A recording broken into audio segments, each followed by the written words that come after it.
Bonjour à tous et bienvenue pour une nouvelle vidéo Marprod. Alors, plus précisément, une nouvelle vidéo sur un test résine. Vous pouvez en retrouver pas mal sur la chaîne. Je vous remettrai la playlist ici en haut à droite pour ceux qui n'ont pas encore consulté cette partie des vidéos de la chaîne. Mais en tout cas, je continue les tests matériels avec tout ce que je peux.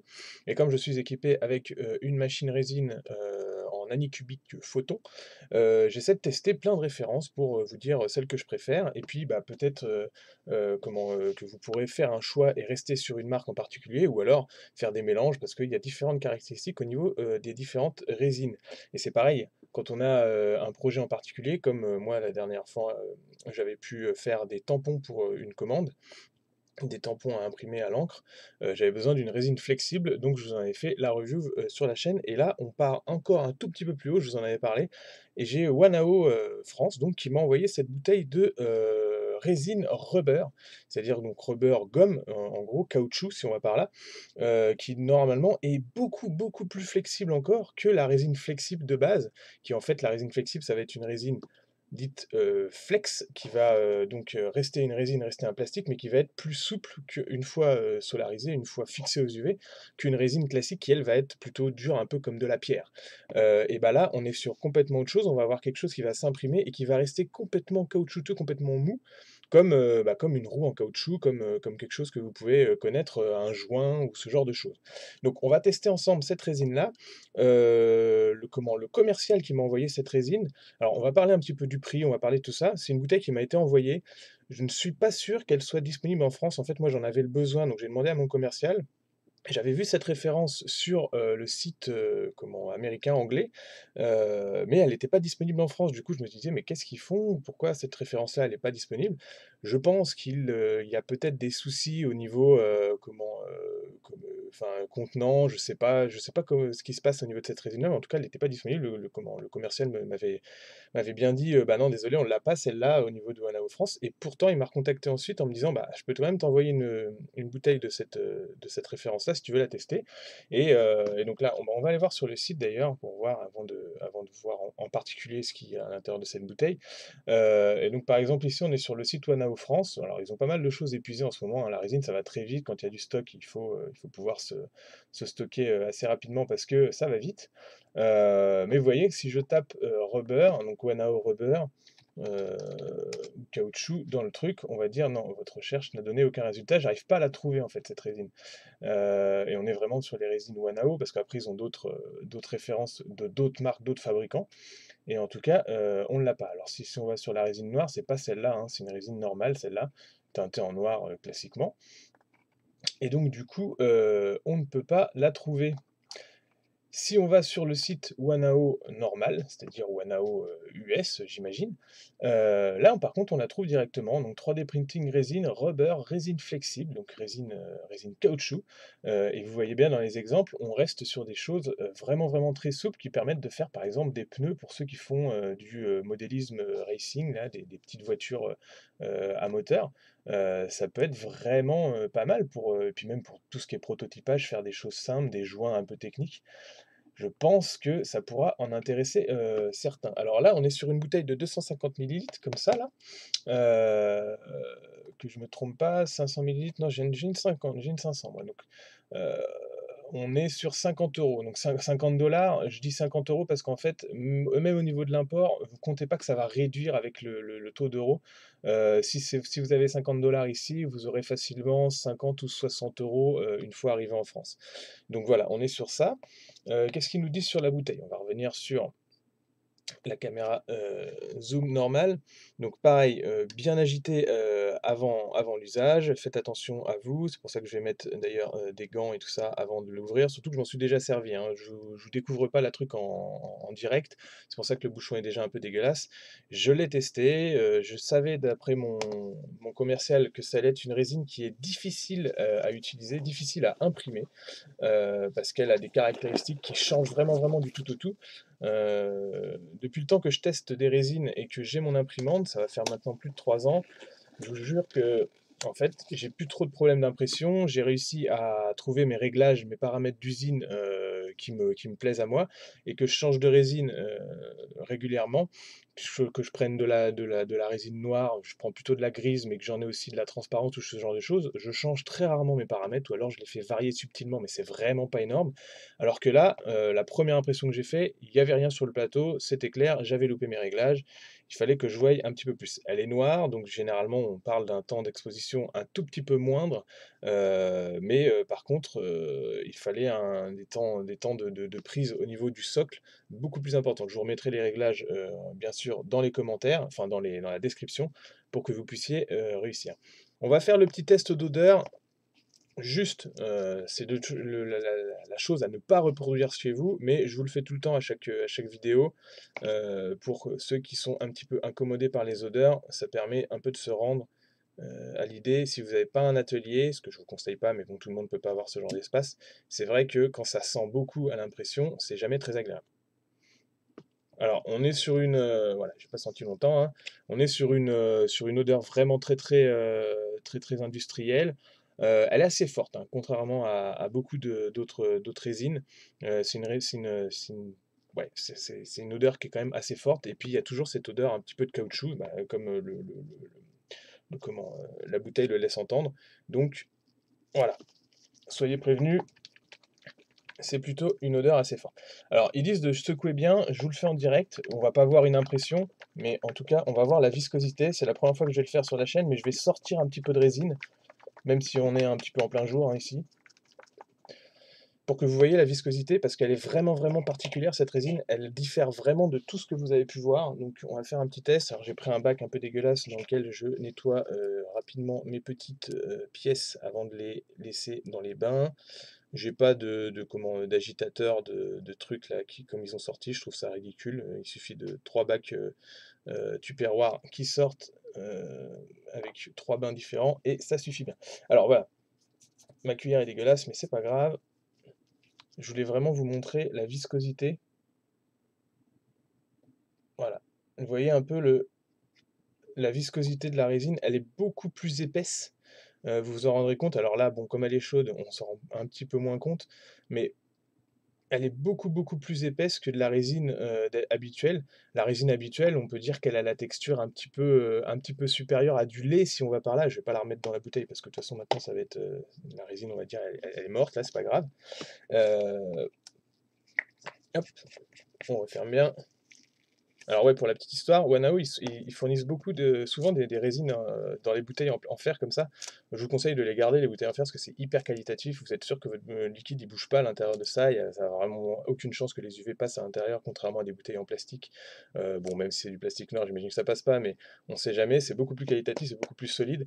Et moi, j'aime bien les garder parce que je fais mes mélanges. Par exemple, si j'ai mélangé cette rubber-là avec une autre résine, bah, je les garde dans un truc en particulier en mettant vraiment le mélange que j'ai fait pour éviter tous autres mélanges, mais en tout cas, je garde mes trucs, parce que oui, vous pouvez mélanger vos résines les unes entre elles, c'est un peu le principe pour avoir les caractéristiques des unes et des autres. Donc là, bon, vous voyez, c'est une texture qui est beaucoup plus visqueuse, plus caoutchouteuse dans un sens qu'une résine classique.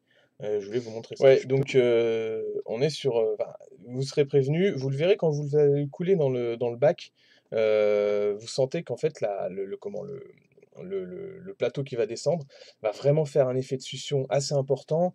Donc il faut prendre en compte ça dans les paramètres parce que bah, forcément il va y avoir un décalage, enfin, ça va tirer. Je vais vous expliquer ça en direct. Les premières impressions que j'ai fait, forcément j'ai pris exemple sur les photos du site. J'ai voulu imprimer un pneu. J'ai été assez surpris parce que ça colle plutôt pas mal au plateau. Donc là, ça a évolué, hein. J'avais fait quelque chose d'assez fin. Je ne l'ai pas encore passé aux UV, il est resté comme ça là. Et du coup, je l'ai juste sorti vraiment de son impression. Vous avez vu, j'ai fait des petits assemblages. En fait, j'ai pris plusieurs modèles de pneus sur Thingiverse, des trucs tout faits là, et puis je les ai assemblés en tas pour faire un petit assemblage de pneus. Et je me suis dit, ça allait faire un décor pour Gazland, comme si c'était vraiment un amoncellement de pneus sur le bord de la route. Sauf que, en fait, dès que je l'ai passée, j'ai voulu la mettre à l'intérieur. Une fois que c'était sorti du plateau, je l'ai mis dans mon bain d'alcool IPA. et bah, ça s'est délité et immédiatement. Alors, peut-être que j'avais fait trop fin, hein, c'est des pneus qui sont faits pour être imprimés presque à l'échelle 1 pour des voitures, miniatures, et moi je les ai encore réduits pour, des voitures, style majorette et du coup ça fait quelque chose ça faisait une peau qui était certainement trop fine, donc c'est à la fois de ma faute. Par contre, j'ai quand même été surpris que ça se délite autant que ça, juste en prenant dans un premier bain là, ça s'est ça s'est défait quoi. Vous voyez, j'avais des petits morceaux de pneus comme ça, hyper fragiles, alors parce qu'ils étaient fins, mais vous voyez, ça se casse tout seul, c'est assez surprenant, en tout cas. Je Alors vous pouvez compter que c'est plutôt moi qui ai fait des erreurs de conception et d'impression, plutôt que la résine soit mauvaise, hein, c'est pas du tout la question. Quand on est sur un pneu plein là, comme celui-là, il était plein, contrairement aux autres qui faisaient vraiment une peau, comme un pneu normal et celui qui est plein a l'air de tenir. Et j'en ai fait un plus gros en test, un peu comme ceux que vous avez vus à l'image tout à l'heure sur le site officiel Wanao et vous voyez, en fait, il s'est cassé comme ça là et ça, celui-là, il est presque à l'échelle d'une bagnole de modélisme. Alors non, peut-être pas, parce que les bagnoles de modélisme, à mon avis, c'est un peu, un truc un peu plus gros comme ça. Mais mais voilà, c'est pas aussi fin que ça, en résine, ça serait passé ça et là, ça s'est délité, donc c'est un petit peu surprenant. Hem Je me suis demandé au début si je n'avais pas assez secoué. Comme elle est plus épaisse, je l'ai secouée, comme une bouteille normale. J'ai vu qu'elle était plus épaisse, mais bon, ça m'a pas, paru plus bizarre que ça. Peut-être que je l'avais pas non plus assez secoué. Donc je vous conseille de vraiment, vraiment secouer le truc. Après ce que j'ai fait, c'est j'ai fait un test sur toujours en pur, hein, en pur, pur, j'ai fait ce petit robot là que tout le monde connaît et donc je me suis dit: «On va le défaire ensemble». Je garde mes gants parce que comme je suis pas sûr qu'il y avait de la résine dessus, on va éviter d'avoir la peau, touchée par des liquides qui sont pas bons pour les manucures. Et donc, je vais défaire un peu tous les soutiens, avec vous pour qu'on puisse voir un peu la souplesse de la résine.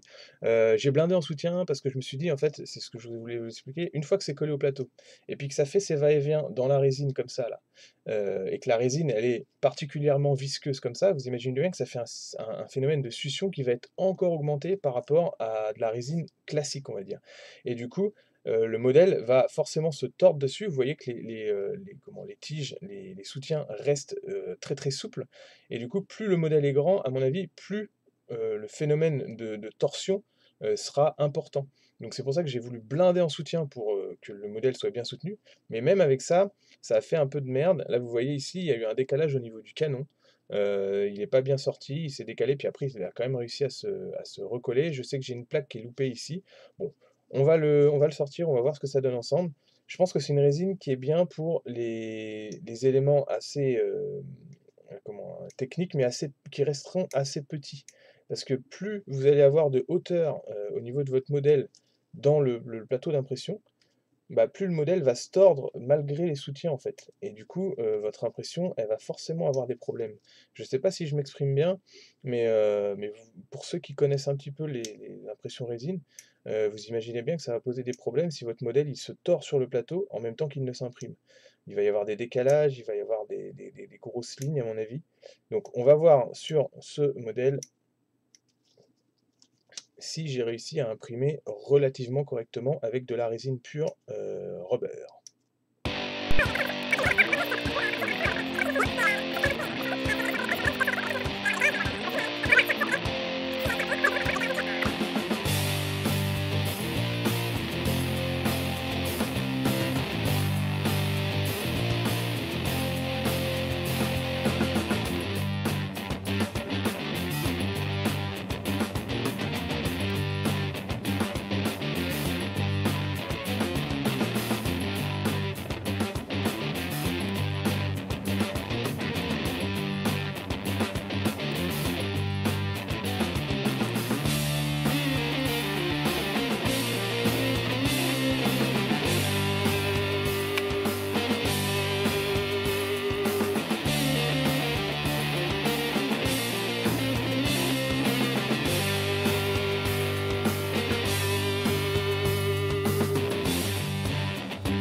Alors, Voilà pour le détachage.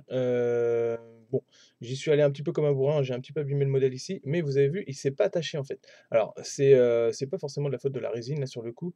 J'avais ce modèle-là, en stock dans ma bibliothèque, j'ai pas vraiment vérifié le modèle et je vous avoue que, j'ai foutu ça, dans les soutiens, soutien à la main quand même, mais j'ai pas vérifié si le modèle était bien fini, donc peut-être que cette pièce-là, elle était pas bien fixée, hein. C'est le problème des modèles que vous chopez sur internet. Parfois, ils sont faits par des débutants et ils sont pas forcément finalisés. Et du coup, normalement, le truc, je comptais l'imprimer en une seule pièce et là, il s'est défait. Bon, tant pis, mais ça nous permet de voir, un petit peu la qualité d'impression. Alors, j'ai eu plusieurs soucis. J'ai du décalage, mais ça, c'est du décalage. C'est à la fois dû au fait que j'ai peut-être pas mis assez de soutien sur cette petite plaquette-là. Voilà, vous la verrez mieux là si je la mets comme ça. Mais par contre, on voit quand même du décalage au niveau des couches et ça, c'est dû à la résine elle-même et au fait que ça ait bougé. C'est un petit peu surprenant parce qu'on voit que cette plaque-là, c'est bien imprimé et là, ça a bougé, elle était un peu plus haute et du coup, ça n'a pas fonctionné correctement. Sinon, au niveau des stries sur les couches, on voit pas grand-chose. Là, vous en voyez, là, si je fais jouer la lumière, ici un petit peu, mais c'est très correct, hein, on reste sur de la bonne impression. Là, c'est le souci de défaut, hein, ça n'a rien à voir avec la résine. Ici, par contre, on est sur un décalage qui peut être dû alors là, j'avais blindé de soutien, donc normalement, ça aurait dû passer. La preuve, c'est que ça a pu se rattacher ensuite. Donc on est vraiment sur un problème de la résine, elle est souple et du coup, on est arrivé sur un des éléments qui était un peu le plus haut sur le placement plateau que j'avais effectué, en faisant, une petite rotation du modèle là et du coup, bah, ça a bougé, les couches se sont rattachées au bout d'un moment, mais en fait, ici, vous voyez bien que ça a fonctionné, mais pas là. Du coup, là, c'est vraiment un souci au niveau de la souplesse de la résine qui va bouger sur le plateau. Et vous voyez que là, alors, il n'est pas passé aux UV, mais pour en avoir passé d'autres modèles, hein, les petits là, celui-là, il est passé aux UV, par exemple, ça reste souple. Donc là, on va être sur une résine, vous voyez, comme ça. Si vous voulez faire un modèle, un modèle de jeu, hein, ou un modèle d'exposition comme ça resterait trop souple. Il faudrait mélanger la résine rubber avec de la résine classique. Vous voyez qu'on est vraiment sur un truc, le droïde de casse, là, il a jamais dansé autant de sa vie. Donc, euh, donc voilà, faut prendre en compte ce genre de choses. On est sur quelque chose qui, vous voyez, qui va ployer un petit peu, même si je veux le mettre, ça va rester très souple. Et du coup, je pense que c'est des résines qui fonctionnent bien pour du prototypage de petits éléments comme ça, des petits pneus ou de petits joints, mais vraiment tout petits qui dépassent pas le 1 ou 2 centimètres. Si vous augmentez votre truc, si vous augmentez la taille de votre modèle, il va falloir mélanger la résine avec autre chose pour essayer d'avoir les caractéristiques un peu des deux résines et avoir une rigidité un petit peu supérieure. Ça reste très souple, hein, vous voyez, j'avais blindé au niveau mon araignée de soutien là, mais on est sur quelque chose qui est complètement. Alors si je le plie comme ça, on est très souple. Voilà, ça revient, ça a une mémoire de forme. Et si j'essaie, par exemple, sur celui-là, peut-être, de le casser ou de l'étirer, on peut l'étirer. Donc il y a une forme d'élasticité et de retour qui est vraiment très forte. Vous voyez, faut vraiment tirer dessus pour le casser. On est sur un élastique fort, en fait, comme un joint torique, pour ceux qui ont déjà fait un petit peu de plomberie. Euh, et puis ensuite, la résine revient quand même, et c'est pour ça que ça sera un tout petit peu moins solide que du caoutchouc original. Mais voilà, on va mettre les soutiens dans un coin. Ça, c'était donc la deuxième impression que j'ai fait, même si elle est un peu loupée, vous avez pu voir un petit peu ce que ça donne. Et ensuite, j'ai testé des mélanges. Donc là, ça a plutôt mieux fonctionné. Donc là, c'est un mélange, on va dire, j'ai laissé 80 de résine, rubber et puis, le reste en résine classique. Vous voyez que c'est encore très noir, c'est, donc là, le noir de cette résine-là et l'autre, elle était grise. J'ai fait une palette, donc c'est une palette, style, 40 000, hein, vous voyez pas les petits détails, mais il y a des crânes un petit peu partout. Et là, on est sur quelque chose de plus solide, qui reste, alors je vais pas vous dégrapper ça, sinon ça va tomber, enfin, ça va durer trop longtemps au niveau de la vidéo. Mais en tout cas, on est sur une belle impression. La palette est restée bien plate sur son soutien. On est nickel. Les détails sont bien passés, hein. Là, vous les verrez pas à la caméra parce que j'ai pas une assez bonne résolution. Mais ils sont tout fins et sont bien sortis. Et en dernier, j'ai testé, je me suis dit que la couleur de la résine elle-même et puis le côté caoutchouc, ça m'a fait directement penser à Venom et donc je me suis fait un petit buste Venom qui en plus, est assez d'actualité étant donné qu'il y a un nouveau film qui va bientôt sortir. Et vous voyez, ce buste est bien sorti. Alors je vous remettrai les liens aussi, hein, des modèles que j'ai, trouvés, en description si je les retrouve et s'ils n'ont pas été effacés. En tout cas, on voit bien la fibre, sur les yeux de Venom là, qui correspond un peu à l'ancien costume de Spider-Man, si on va par là. Et puis après, il y a tous les détails qui sont bien sortis et j'ai trouvé que c'était sympa de l'imprimer, directement comme ça parce qu'en fait, je vais pas avoir beaucoup de boulot de peinture dessus, à part faire les dents en blanc et puis deux trois détails, avec du sang et tout ça. Et bah, en fait, la couleur elle-même de la résine, je pense que ça va matcher assez bien, directement comme ça. Donc du coup et par contre, on garde une certaine souplesse. Vous voyez, si je tords la langue alors la langue est un tout petit peu mal passée, il va falloir que je le ça c'est de ma faute, hein, j'avais pas mis des soutiens assez et normalement il faisait un petit retour de plus. Je vais le resculpter en résine, ça c'est pas très grave et puis je vais corriger la texture. Mais vous voyez, on reste sur une souplesse, assez importante, avec un petit mélange de résine classique et de résine rubber. Donc voilà pour ce test, ma foi j'espère qu'il vous aura plu. On est sur une résine qui est assez technique, hein, vous avez pu vous en apercevoir. Je vous remets les, réglages que j'ai utilisés pour réussir les impressions, comme ça avec, la résine rubber et un petit peu mélange en description. Pour la résine, vraiment pure, complète en niveau impression, je vous laisserai faire vos propres tests. Moi, j'avoue que je n'ai pas de prototypage, en full caoutchouc à faire, et donc je n'ai pas poussé plus loin mes tests. Mais en tout cas, c'est une résine assez, contraignante, assez exigeante à imprimer. Donc soyez avertis si vous arrivez à vous en trouver, un exemplaire et que vous en avez besoin pour vos projets. Merci à tous, de votre soutien. Merci à Wanao pour, m'avoir permis de tester cette, référence de résine un petit peu particulière et puis, à bientôt à tous pour de nouveaux tests matériels et de nouveaux tests, de résine qui vont arriver sur la chaîne. Merci de me suivre sur l'ensemble de mes réseaux, puis à bientôt pour des projets modélisme.